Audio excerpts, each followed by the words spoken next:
Since 1984, Migrant Clinicians Network has worked to be a force for health justice by creating practical solutions at the intersection of poverty, migration, and health. We have developed a variety of programs and services in areas where we can have the greatest impact.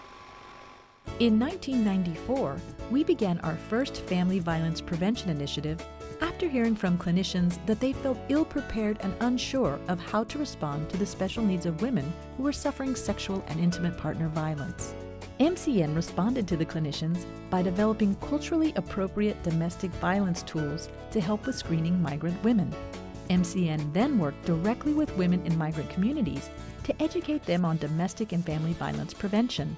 Through these initiatives, MCN was able to help women understand violence, build leadership around the issue, and create more prevention advocates.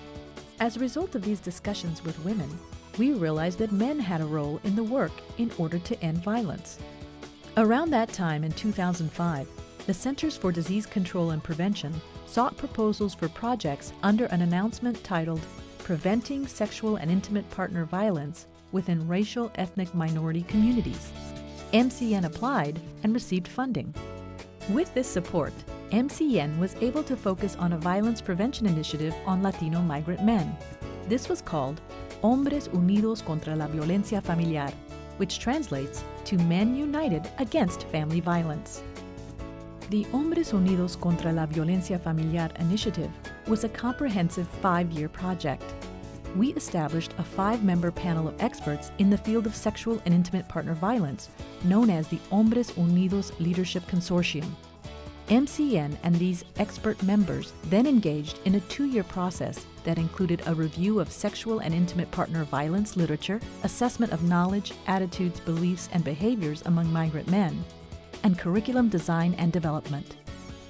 Because the majority of existing efforts to end violence for this population were post-adjudication after a report of intimate partner violence, MCN and Leadership Consortium members developed a program focused on preventing violence before it happens, rather than responding after the violence has occurred.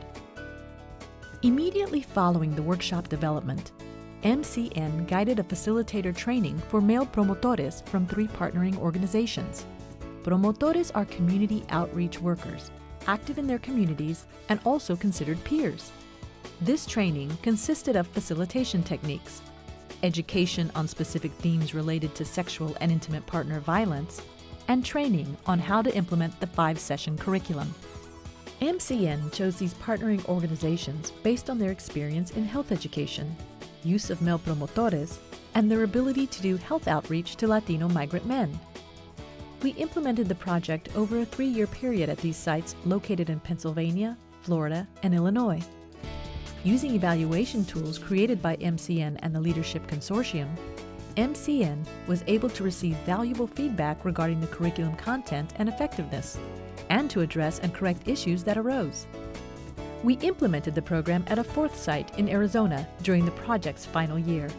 In 2009, Hombres Unidos Contra la Violencia Familiar was selected by the Robert Wood Johnson Foundation to participate in the Strengthening What Works initiative, an initiative that supports the evaluation of program activities that focus on prevention of intimate partner violence in immigrant and refugee communities in the United States. Through this initiative, MCN was able to improve on existing evaluation efforts and also document the effectiveness of Hombres Unidos using existing tools. We learned that changes in the positive direction occurred from pre to post-test on the current survey. We also observed that attrition in program participation over the course of the 5-week curriculum remained at 4% over the 3-year period. This confirmed that we have a method for primary prevention that is appropriate for this community and effective. For more information on the organizational infrastructure and support needed to implement this project at your site, please watch the next video.